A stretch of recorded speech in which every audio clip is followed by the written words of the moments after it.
Hello, everyone. Thank you again for joining Dorsey Ross on this episode of The Dorsey Ross Show. In this episode, Dorsey interviews another special guest that will give you hope and inspire you. Hello, everyone. Thank you again for joining us on that episode of the Dorsey Ross Show. Today, we have a special guest with us. Her name is Christine Handy. She is a mother of two, a breast cancer survivor, international speaker, accomplished model, best-selling author, and a nationally recognized humanitarian. Christine has seen all and has overcome all odds.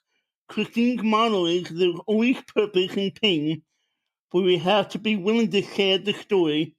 Her lifelong passion for writing has finally come full circle with an incredible story to share.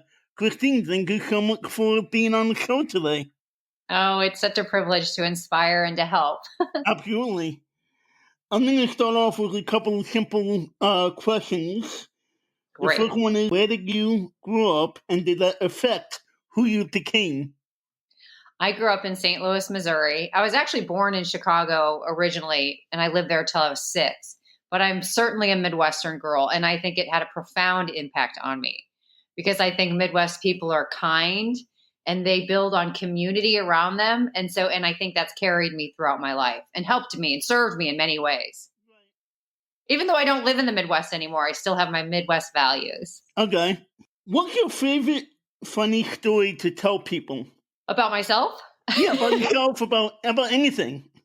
Oh, I have a funny story that happened 2 days ago. Okay. Okay, so I went to Universal. I live in Miami. So a friend of mine said to me, well, she's going to take her children. My kids are grown, to Universal, which is in Orlando. And I said, sure, I'll come. Why not? I can, ride a roller coaster and have some, big gulps and popcorn and whatever else they have at Universal Disneyland. And so we go up there, and I'm 52, so I'm no spring chicken, but I also think that I can do anything and I'm unstoppable. And so we get to Universal and we hit the rides. And we're on these roller coasters. I'm on, I think, 2, and I start to feel kind of nauseous. Now, bear in mind, I had a massive amount of chemotherapy in my life, and my body chemistry absolutely changed. The whole my whole body composition changed. But, I try to forget that, and I try to, think that's behind me. And so I'm on these roller coasters, and I say to my friend who's got her young children, I said, I'm going to skip this next ride.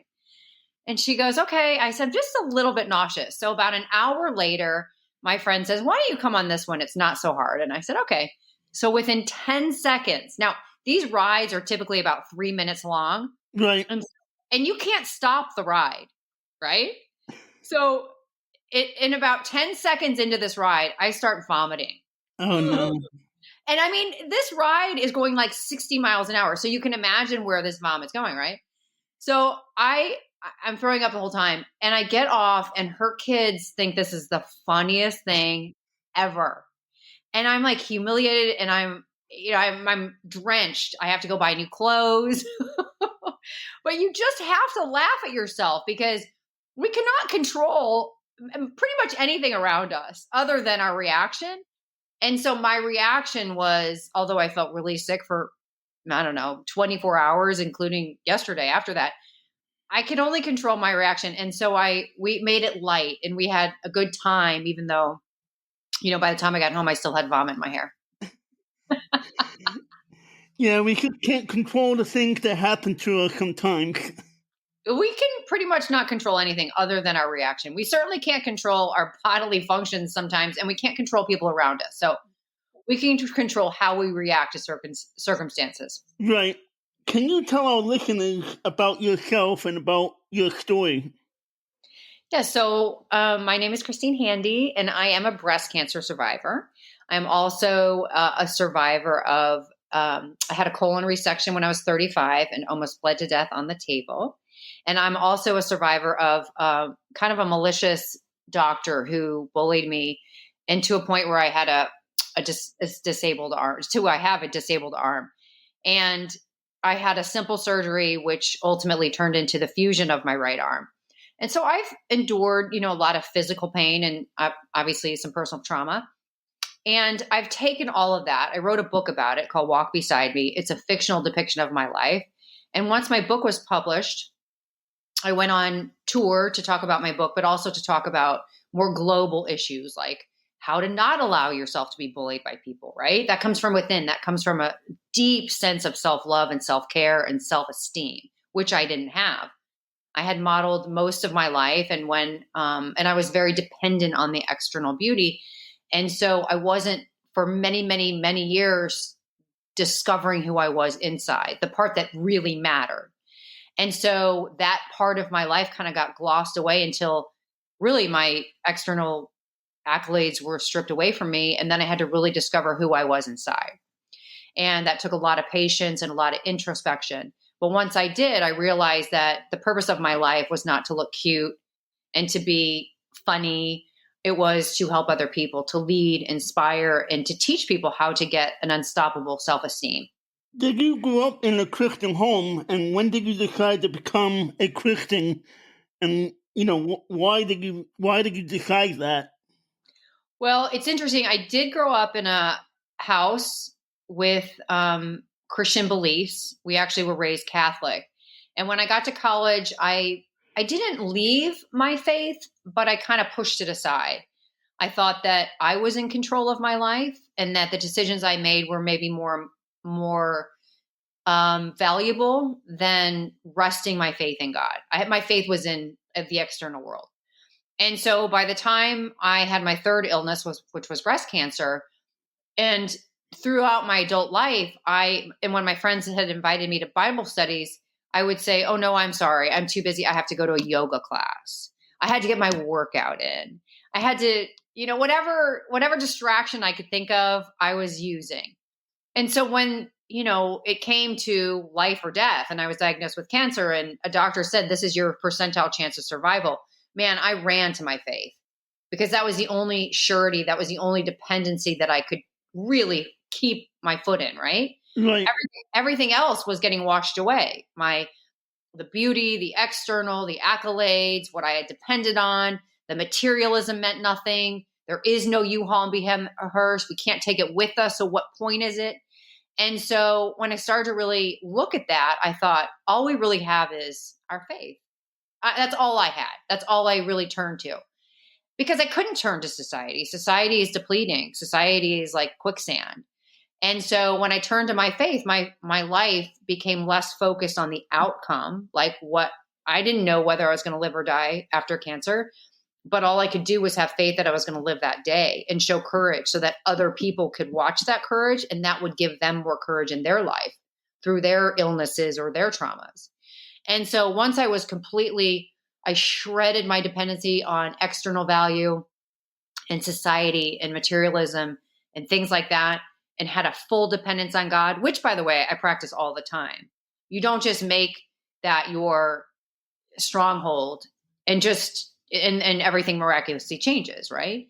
You have to practice it over and over again. Whatever we practice, we become. Right. So if we practice another stronghold, alcoholism, drugs, abuse, whatever we focus on, we become. So I've decided to focus on helping, serving, and also living a life dependent on faith. When you went back to your faith, when you found out about your health issues and whatnot, were there times, when you're going through that chemo treatment where you may have questioned, God and said, "God, why are you allowing me to go through that, or go through this time and health issues?" And, what did that look like for you? Well, definitely. I mean, but that was my selfish nature back then. I question God even today sometimes when I see kids with cancer. I see kids that are abused, and I look at that and I just go, "How can you allow that, God?" And I remind myself that we all have free will, right? But then I think, well, yeah, but God can change any situation. God can heal any human being. God can heal any family. And I see all the troubled families in the world, and I dive into that question with God, and I'm not sure I know the answer, but I continue to have a total dependency on that God will work things out and that the best is yet to come. And that, what is behind us is actually behind us, and God goes with us. He goes forward with us. He's on the sides of us. He is behind us, and he's always with us. And he is an all encompassing God, and he hears our tears and he sees our cries, and he has a little, cup of our tears that he doesn't forget. Right.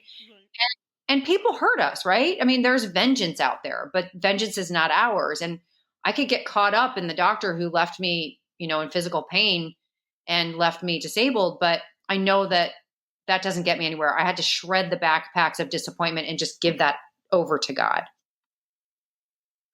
What was if you want to answer this, you can. If not, no big deal. But what was the prognosis, or what was the, likelihood of your survival with your breast cancer? And, do you, see that your survival as a miracle from God? There's two answers to that question. One, a doctor did give me my percentile chance of survival, which I never repeat that number because I think it's a mistake to speak that out loud. That's just Satan, right? He wants us to see that negativity and that complication. I don't want to focus on that. But there were times when I was going through chemotherapy. Now, bear in mind, oftentimes people can die during chemotherapy because the drugs themselves kill people. They're so strong. And so there were several times during chemotherapy, I went for 15 months to chemotherapy where I was not sure I was going to wake up the next morning. There were times when my blood levels were so low that I had to be in a room and not have any contact with anybody else, because if I had gotten a cold or a flu or anything, that would have killed me. And so in the short term, there were definite days that I wasn't sure I was going to survive. And in the long term, I had an aggressive form of cancer. So yes, in both ways, I think I'm living proof that faith does exist, for sure. Amen. Besides the chemotherapy and everything, what is one of the other biggest challenges that you have faced in your life overall? I had a really low self-esteem, and people would look at me when I was 22 years old and living in Barcelona in the elite modeling agency. And they looked at my life like it was so privileged, and I had this incredible beauty, and that's great. And that's all I saw. But inside I was tremendously insecure. And so when you add up insecurity after year, and you base your decisions on that insecurity, you make a lot of bad decisions. And so I made incredibly bad decisions. I made decisions that ultimately, right, like I trusted that doctor, led to the ultimate, fusion of my arm. I depended on people that were not kind to me. I depended on some people that were emotionally abusive to me, and I allowed that because I just didn't have a strong sense of self. And so when I was kind of pushed against the wall and, faced with life and death, I thought, gosh, if my friends who are showing up for me and my God who's showing up for me is fighting for me, why am I not fighting for me? Why am I not, I have a little picture of me as a child in my bathroom, and I look at it often, and I look at that picture and I say to that picture, I'm going to protect you. But man, for 20, 30 years, I didn't protect that child. I protected the people that were around me, but not me. And so I had to really struggle to get through that. And so I think my insecurities and my lack of self-esteem were the biggest inhibitors to the health of my life. How did you overcome those insecurities and whatnot? Because I think a lot of people, including myself, deal with insecurities when we look at our physical self. We deal with that. How do we overcome that? Well, I think that we get dependent on what others say about us as a culture, right? That's disgusting. Our value has nothing to do with another person's opinion of us. Like when and I'll give you this example and then I'll go back to the tools that I used. But 2 years ago, when my breasts were extracted for a MRSA infection, and I had come out of that surgery and I had a concave chest, and I'm on social media, I have a presence on social media. And there are trolls out there, as I'm sure everybody knows. And somebody said to me in the comments, were you born a man or a woman? And because I had just lost my chest, it was a pretty sensitive subject, right? I was born a woman and I feel very feminine and I want to be a woman. And that hurt me.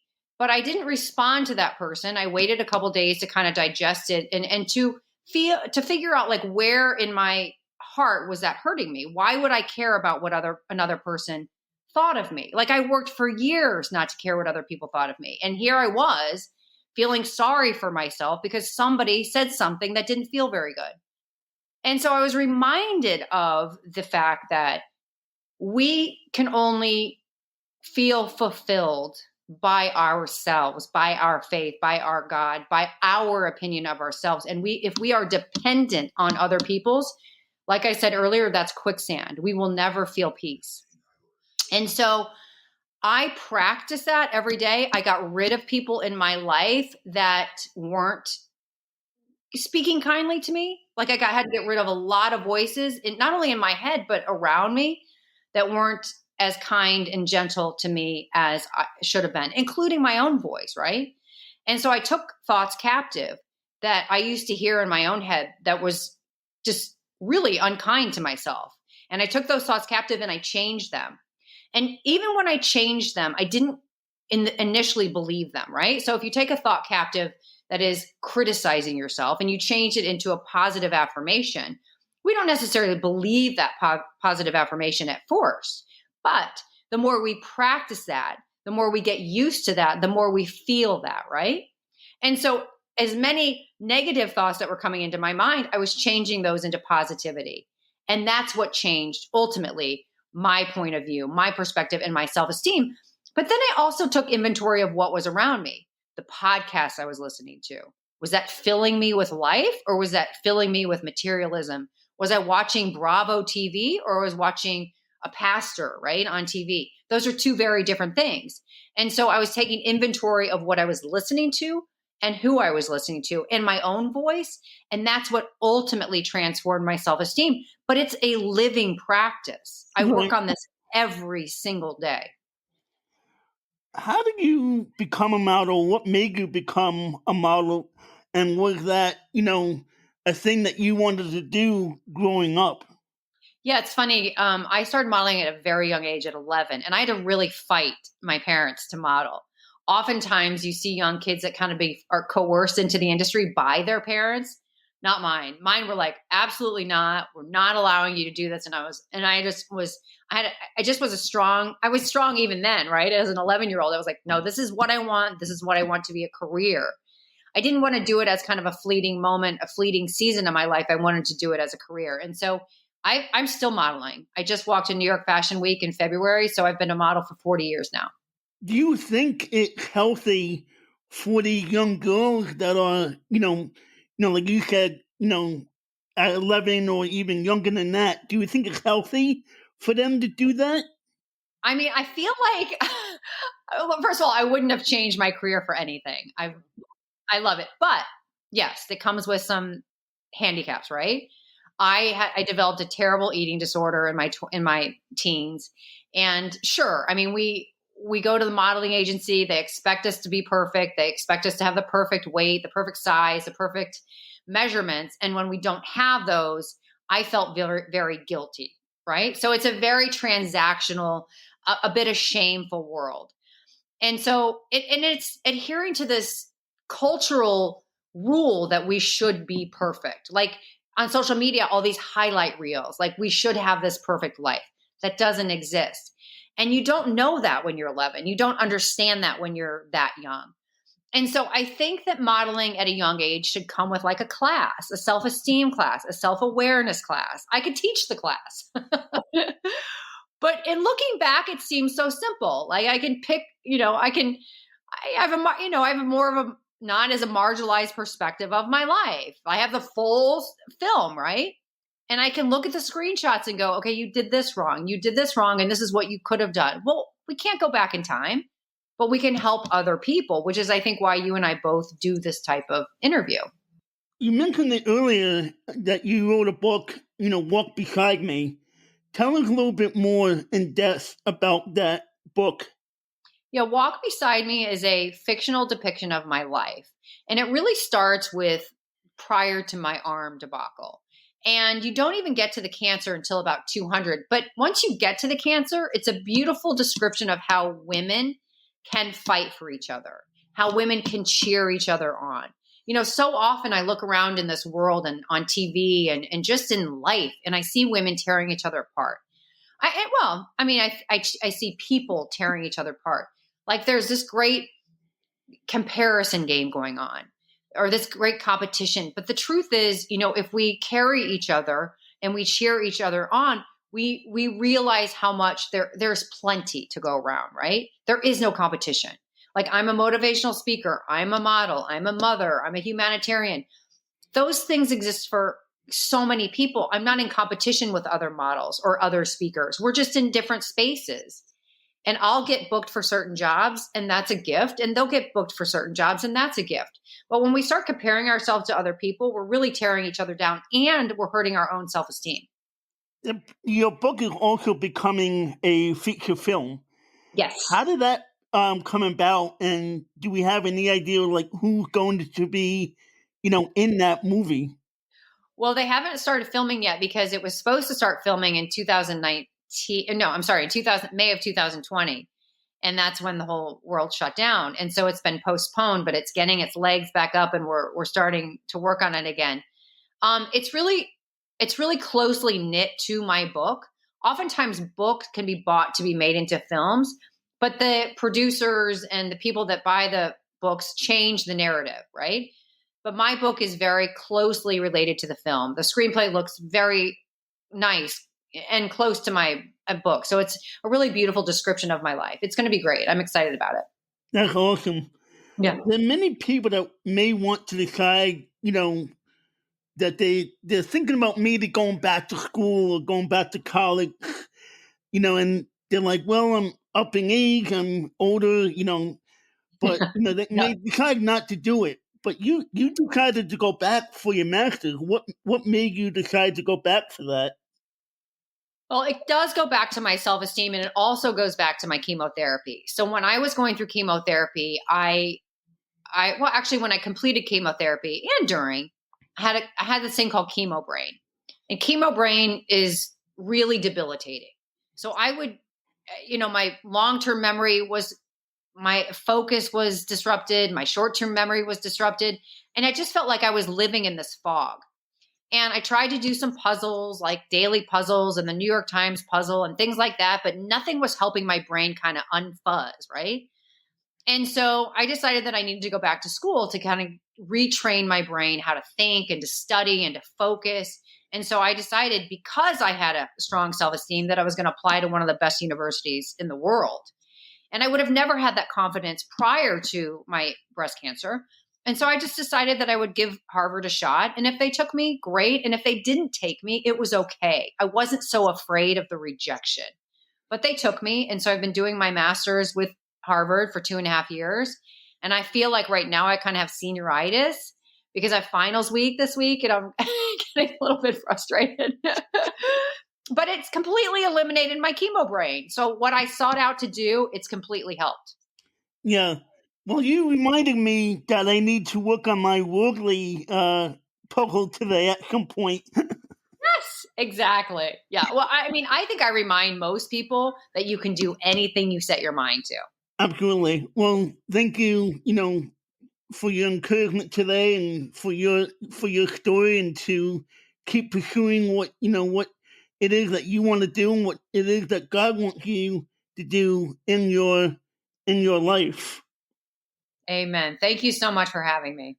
One last question. Is there something that you wanted to inspire our audience with before we leave, and what would that be? Well, one thing that I do is I set a reminder on my phone every day at 11 o'clock, and it says, let go and let God. Because we can get so caught up in life and the busyness of it and the activities and also the heartache of life. But if you have a reminder around you, right?